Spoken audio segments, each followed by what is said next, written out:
దేవునికే మహిమ కలుగును గాక. ఈరోజు పాఠం స్తుతించుట. మత్తయి సువార్త 18వ అధ్యాయము 6వ వచనం నుండి రాయబడిన మాటల కొరకు ప్రార్థన చేద్దాం. మమ్మల్ని మిక్కిలిగా ప్రేమించుచున్న మా ప్రభువా నీకు వందనాలు. ఈ సమయంలో మరొక సాయంకాల విశ్రాంతి దినమున నీ పాదములు ఎదురు చేరి నేను స్తుతించే భాగ్యము, నేను గణపరిచే భాగ్యం మాకు ఇచ్చినందుకు వందనాలు. నీ లేఖనమును చేతపట్టి నీ బిడ్డల ఎదుట నీ ఎదుటికి చేరి ఉన్నాను. చేరింది నేనే కానీ మాట్లాడేది నీవే. నాలో తలంపులు, నా ఆలోచనను మరుగు చేసి నాలో నీ ఉండి నీ బిడ్డలతో మాట్లాడమని, నీ వాక్యముతో నీ బిడ్డలను కట్టమని ఆత్మరూపుడు రక్షణకర్త అయిన వాక్యమైన యేసు నామములో అడిగి ప్రార్థన చేయుచున్నాను పరమ తండ్రి, ఆమేన్. మన తండ్రి అయిన దేవుని సన్నిధి సహాయము సదా తోడుగా ఉండి నడిపించును గాక, ఆమేన్. ప్రభునందు ప్రియా దేవుని బిడ్డలారా, ఈ సాయంకాల సమయంలో ప్రభు పేరట మీ అందరికీ శుభాలు తెలియపరుస్తున్నాను. ప్రియులారా, ఈ సాయంకాల సమయంలో దేవదేవుడు నీకు నాకు ఇచ్చుచున్న గొప్ప అనుభూతిని బట్టి, గొప్ప ప్రేమను బట్టి ఎంతగానో కృతజ్ఞతాస్తుతులు మనం ఆయనకి చెల్లించేవారమై ఉన్నాం. ఎందుకంటే ప్రియులారా, దేవుడు నీతో నాతో మాట్లాడుచున్నాడు అంటే దాని భావం చాలా గొప్పదై ఉంటుంది. కనుక ఈ సాయంకాల సమయంలో ఆత్మస్వరూపుడైన దేవుడు, ఆలోచనకర్త అయిన దేవుడు నీ పట్ల నా పట్ల గొప్ప ప్రేమ, నమ్మకము, ఘనతను కలిగిన వాడే, ఇచ్చిన వాడై ఉన్నారనేది మనం భావించాలి. ఈ సమయంలో దేవుని సన్నిధిని మనం స్తుతించేది.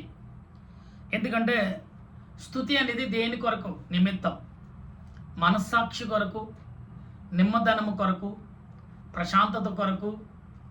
మరి చాలా విషయాల్లో దేవునిని స్తుతించటంలో చాలా గొప్ప విషయాలే ఉన్నాయి. అయితే మత్తయి సువార్తలో చిన్నపిల్లలను దేవుని యొద్దకు రాకుండా, దేవుని సన్నిధికి రాకుండా ఆటంకపరిచే వారిని ఏమంటున్నాడంటే, మత్తయి సువార్త 18వ అధ్యాయం 6వ వచనం ఏమన్నాడంటే, పిల్లలను ఆటంకపరిచిన వారు, దేవుని సన్నిధికి రాకుండా ఆటంకపరిచేవారు ఎలా ఉంటారంటే, తన మెడలో తిరగలు తెలుసు కదా, మరి అటువంటిది కట్టుకున్న వాడి వలె ఉంటాడని అంటున్నారు ప్రభు. అయితే ఇక్కడ ఎందుకంటే యేసు ప్రభు మాట్లాడు, వాడి మెడగా తుడుకట రాయి, గుదిబండ రాయి కట్టుకున్నట్టు. అంటే వాడు లోతైన సముద్రంలో ముంచివేయట వాడిని అనే స్థితి కలిగి ఉంటాడంట. దేవుని పిల్లలు, దేవునికి అనుకూలమైన మనుషులు, పసిబిడ్డలు. తర్వాత అంటున్నాడు ఇక్కడ ఇంకా, అభ్యంతరం వలన లోకక శ్రమ,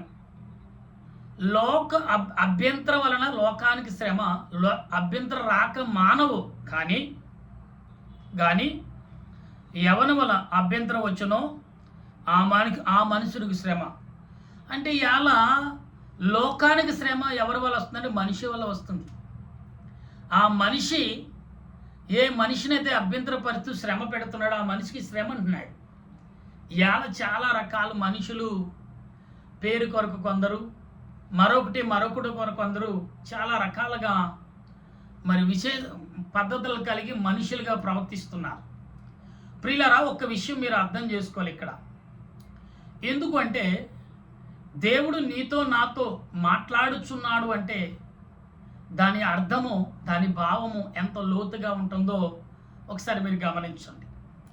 ఎందుకు అంటే, ప్రభు నీతో నాతో మాట్లాడుచున్నాడు అంటే దాని విలువ చాలా గొప్పదై ఉంటుంది, చాలా పెద్దదై ఉంటుంది, చాలా ఆశ్చర్యమై ఉంటుంది. కనుక ప్రియులారా, అటువంటి ఆశ్చర్య క్రియలను మనం చాలా విషయాల్లో దూరం అవుతూనే ఉంటాం.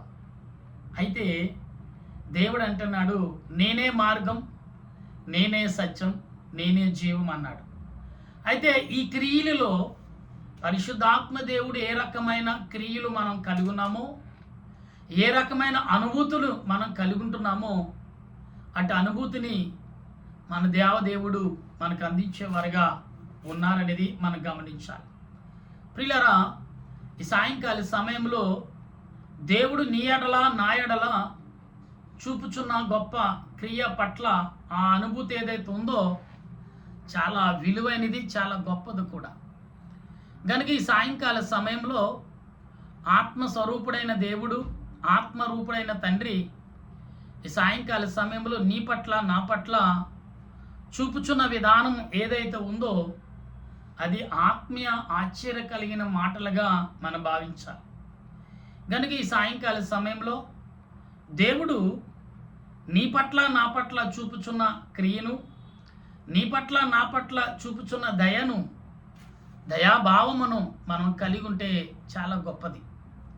కనుక ఈ సాయంకాల సమయంలో దేవుడు నీతో నాతో మాట్లాడుచున్నాడు అనేది సుమా అనే భావం మనం కలిగి ఉండాలి తప్ప ఆ దేవుడు ఏం మాట్లాడుతున్నాడులే, దేవుడు ఏమంటున్నాడులే అని మనం అనుకుంటే మాత్రం చాలా కష్టం.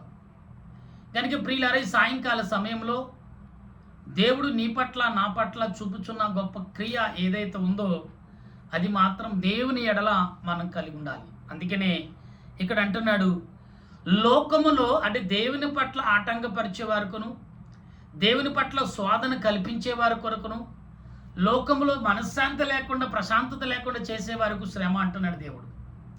ఈ లోకంలో దేవుని సన్నిధికి రాకుండా ఆటంకపరిచేవారులారా, దేవుని సన్నిధిలో ప్రార్థించకుండా ఆటంకపరిచేవారా, మాది అనుకునేవారు మీదంటే ఇక్కడ ఏమీ లేదు, దేవునిది.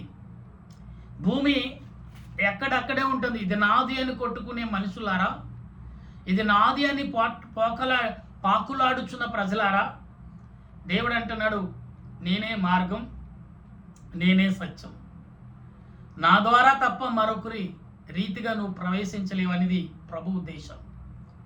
ప్రియులారా, ఈ సాయంకాల సమయంలో దేవుడు నీ పట్ల నా పట్ల చూపుచున్న గొప్ప క్రియ ఆత్మ తగినది, ఆత్మ సంపూర్ణమైనది అనేది మనం భావించాలి.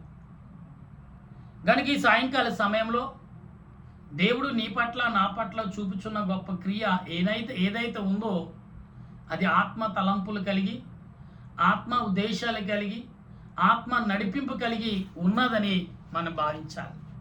ఈ సాయంకాల సమయంలో ప్రియులరా, దేవుడు పట్ల ఏమవుతున్నా మనం అది మాత్రం ఇక్కడ గమనించాలి. నీ చెయ్యైనను నీ పాదమైనను అభ్యంతర పరిచునేడలా దాని, ఇక్కడ కొత్త నిబంధనల గ్రంథం ఏమంటే దాని నరికి పారవేయము. నీ నోరైనా, నీ చెయ్యైనా, నీ కాలైనా చాలా కంట్రోల్గా ఉంచుకుంటాం మంచిది. ఎందుకంటే ఎదుటి వారి యొక్క కడుపు మీద కానీ ఎదుటి వారి ఆలోచన మీద కొడితే దానికి వాడికంటే మొదటి శ్రమ నీకు ఎక్కువగా వస్తుంది. అవును, కనుక మనం గమనించాలి. మరి అంటున్నాడు ఇక్కడ, రెండు చేతులు రెండు కాళ్ళు కలిగి నిత్య అగ్నిలో పడవేటి కంటే కుంటివాడుగాను అంగహీనుడుగాను జీవంలో ప్రవేశించుట నీకు మేలు.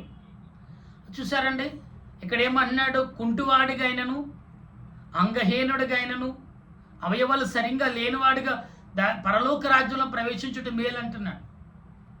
అంటే నీ చేతులు నీ కాళ్ళు నీకు ఈ లోకంలో నీ జీవితానికి ఆటంకంగా ఉన్నప్పుడు దాన్ని తీసివేయమంటున్నాడు. ఇక్కడ ఏమంటున్నాడు? ఇంకా 9వ వచనం, అభ్యంతరపరిచినలా దాని పేరుకి నుండి, అంటే ఇక్కడ ఎంత చూసారంటే పాత నిబంధనలో ఉన్న మాటలు కొత్త నిబంధనలో మత్తయి సువార్త 18వ అధ్యాయంలో 9వ వచనం అన్నాడు, నీకు అన్నులు కానీ నీ చేతులు కానీ నీకు అభ్యంతరంగా ఉన్నప్పుడు నరికి పారవేసేయమంటున్నాడు. అంటే ఏంటి? కుంటువాడిగా, గుడ్డువాడిగా, వికలాంగుడిగా, అంధుడిగా ఉండి పరలోక రాజ్యం చేరటం మేలు అంటున్నాడు. అన్ని అవయాలుండి ఎదుటివాడిని కొట్టి, ఎదుటివాడిని పాడు చేసి, ఎదుటివాడిని బాధ పెట్టి మనం ఈ లోకంలో ఏమి సాధించలేము. ఏమీ సాధించలే, అది మాత్రం బాగా గుర్తుపెట్టుకోవాలి. ఎందుకంటే మనం సాధించుకుంటున్నాము అని ఏదైనా ఉన్నది అంటే దేనికి ప్రయోజనము లేనిదని మనం భావించాలి. ప్రియులారా, ఈ సాయంకాల సమయంలో నీవు కానీ నేను కానీ మనము ఎవరమైనా కానీ ఆత్మ సంబంధముగా, ఆత్మస్వరూపులుగా, ఆత్మ ఆలోచనగా మనం కలిగి ఉన్న నాడు ఖచ్చితంగా దేవుడు నీ పట్ల నా పట్ల ఎంతగానో కృప చూపించేవాడై ఉన్నాడు. ప్రభునందు ప్రియ దేవుని బిడ్డలారా, ఇక్కడ మరలా అంటున్నాడు, చూడండి, అన్నీ కలిగి అగ్నిలో పడవేటి కంటే ఏమీ లేకుండా, అంటే కాళ్ళు చేతులు అభ్యంతరంగా వాటి తీసేసి అవయవాలు సరిగ్గా లేనివాడికి వెళ్తే మేలు అంటున్నాడు. ఇక్కడ ఒక కన్ను కలిగి, ఒక కన్ను చెడ్డగా ఉంది తీసేసేయి, ఒక కన్నుతో జీవంలో ప్రవేశించు, అది నీకు మేలు అంటున్నాడు. ఇంకా అంటున్నాడు ఇక్కడ, చిన్నవారిలో ఒకరినైనా తునీకరింపకుండా చూచుకున్నది వీరు దూతలు పరలోకమందు నా తండ్రి ముఖమున, అంటే వీరి దగ్గరున్న దూతలంట పరలోకం ఎల్లప్పుడూ నా తండ్రి ఎదుట స్తుతి చేసే దూతలంట. ఎవరు? ఆ పిల్లల దగ్గర ఉన్న దూతలు. అందుకే చిన్న పిల్లల్ని ఎవరైనా ఆటంకపరిస్తే మరి జాగ్రత్త, ఈ మాటలు మీకోసం అందిస్తున్నాడు దేవుడు.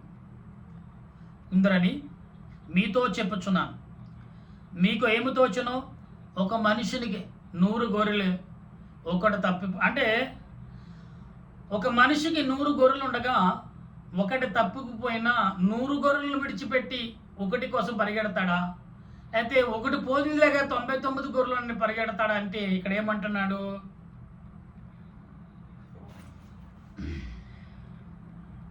చూడండి, ఒకదాని 99 గొర్రెలు విడిచిపెట్టి కొండలో ఒకదాని కొరకు పరిగెట్టడా?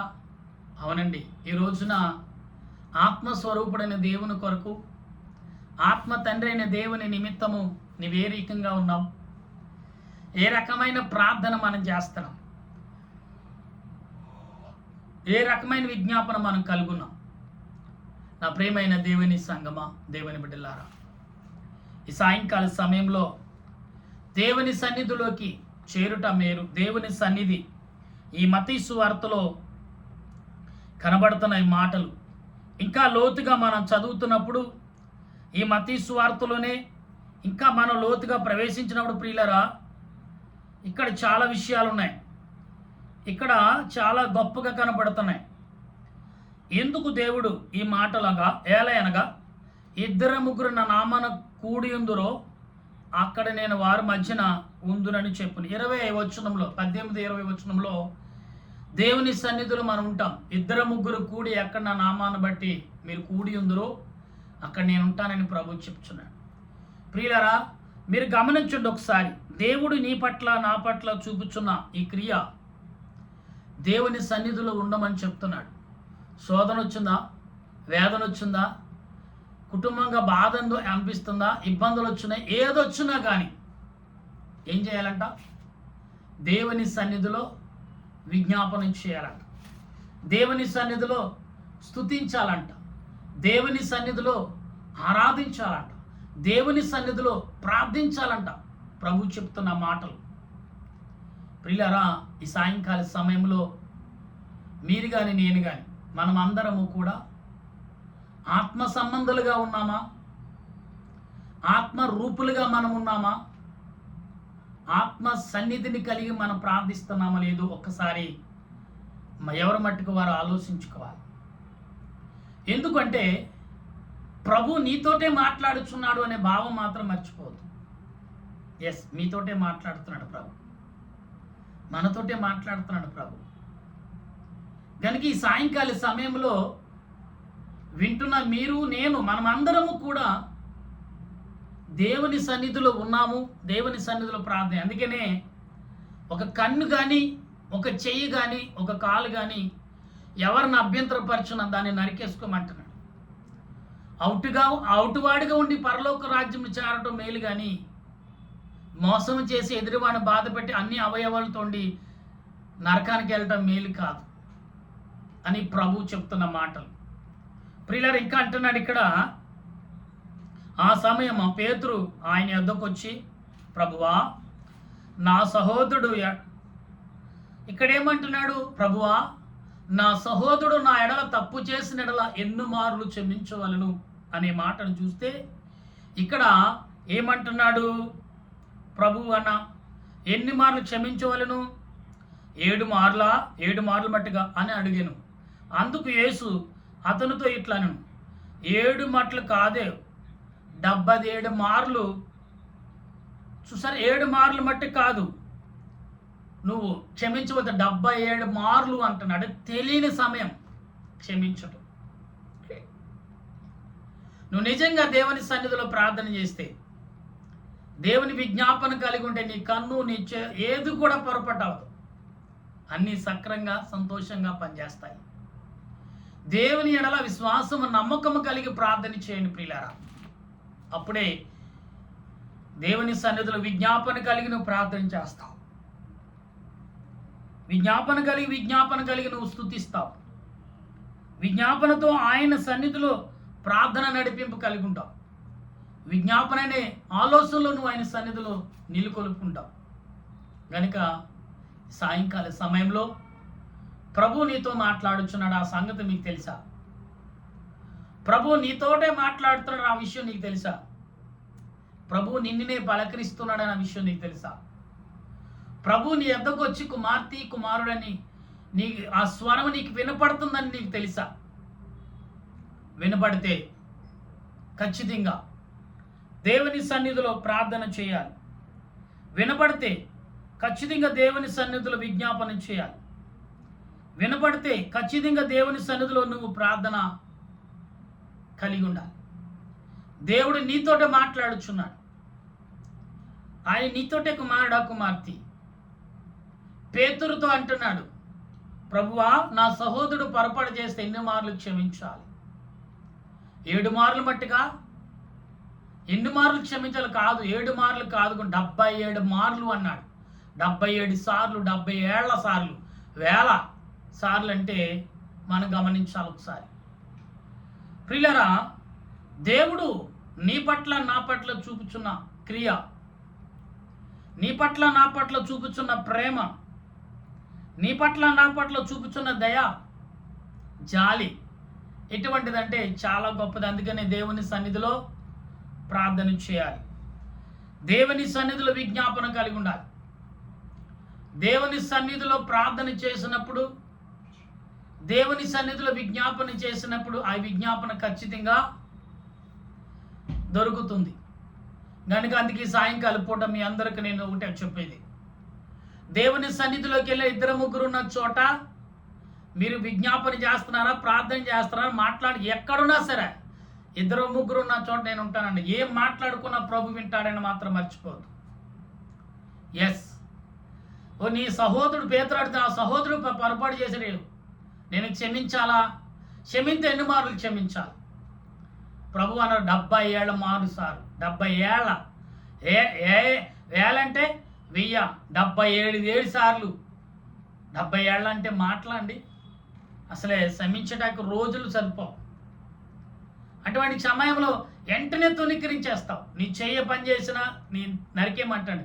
కన్ను కానీ, నోరు కానీ, నాలుక కానీ, కాళ్ళు కానీ, చేతులు కానీ అన్నీ కలిగి ఉండి పరలోకి వెళ్ళి నరకానికి వెళ్ళేటి కంటే అవయవాలు లేక అవుటువాడిగా పరలోక రాజ్యం చేరటం మేలంటున్నాడు. చదువుకున్నాం కదా 6వ అధ్యాయంలో 18:6, 18:20 వచనంలో రాయబడిన మాట్లాడి, నువ్వు దేవుని సన్నిధిలో కలిగి ఉంటే ప్రభుతో ఉన్నట్టే. దేవుని సన్నిధిలో ప్రార్థన చేస్తే ఆయనతో నువ్వు ఉన్నట్టే. నా ప్రియమైన కుమార్తె కుమారుడా, గమనించు, ప్రార్థన చేయి. రండి ప్రార్థన చేద్దాం. గతించిన దినాలు ఎన్నో దేవుడు మన కళ్ళ ముందు ఉంచిన ఈ దినం మాత్రం శ్రేష్టమైన దినం, గొప్ప దినంగా భావిస్తూ ప్రార్థన చేసే కృపను ఆ ప్రభు మనకు అందించును గాక. ఆమేన్. ప్రార్థన చేద్దాం. దయగల తండ్రి, ప్రేమగల రాజా, వందనాలు. ఇంతవరకు నీ ఆలోచన, నీ కృపచేత మమ్మల్ని సిద్ధపరిచావు, నడిపించిన తండ్రి నీ స్తోత్రాలు. ఈ సమయంలో నీ వాక్యము ద్వారా, నీ ఆలోచన ద్వారా మమ్మల్ని బలపరిచి నడిపించిన తండ్రి స్తోత్రాలు. ఈ సాయంకాల సమయంలో నీ వాక్యము ద్వారా మమ్మలను, మా తలంపులను, మా ఆలోచన క్రియలను బలపరిచి నడిపించుమని ప్రార్థిస్తున్నాం. ఓ ప్రభువా, ఓ దయగల తండ్రి, నీ కొందనాలయ్యా. ఈ సమయంలో ప్రార్థిస్తుండగా నీ ఆలోచన క్రియలు, నీ తలంపులను బట్టి, నీ ఆత్మీయ ఆలోచన క్రియలను బట్టి దేవా నీకు స్తోత్రాలు. ఇదిగో శపించుట కంటే ప్రేమించుట మేలన్నాం, ద్వేషించుట కంటే గౌరవించుట మేలన్నాం, అసహించుకుంటే నువ్వు హక్కును చేరుటకు మేలన్నావు. దేవా ప్రార్థించుట మేలంటున్నావు, స్తుతించుట మేలంటున్నావు, గణపరచుట, 2-3 2 3 కూడి 2 3 కూడిన చోట ప్రార్థన చేయండి అంటున్నావు. ప్రయాణం కలిగి ఉంటే ప్రార్థన చేయి, పనిలో కంటే ప్రార్థన చేయి, నిద్రిస్తున్న సమయంలో నిద్ర రాని సమయంలో ప్రార్థన చేయి. దేవుడు నీకు తోడై ఉన్నాడని సెలవిచ్చాడు ప్రభువు. ప్రియులారా, ప్రార్థన చేద్దాం. అట్టి ప్రార్థనలో మనం అందరము కలిగి ఉండి ఆ దేవదేవుడు తోడుగా ఉండి నడిపించినట్లు ఉదయకాలం నుండి మనకు కాపాడిన దేవుడు ఈ సాయంకాల సమయం సుఖనిద్రించి ఆయన రెక్కల నీళ్ళలో కాచి కాపాడి బలపరచున్నట్లుగా ఆత్మ సహాయము ఆత్మశక్తిని అందించి వర్ధిల్లు చేయునుగాక. ఆమేన్. మన తండ్రి అయిన దేవుని సహాయము, త్రియేక దేవుని ఆదరణ ఇప్పుడు ఎల్లప్పుడూ సదా తోడుగా ఉండి ఆయన రాకడకు సిద్ధపరచునుగాక. ఆమేన్, ఆమేన్, ఆమేన్. మీ అందరికీ మరణాత.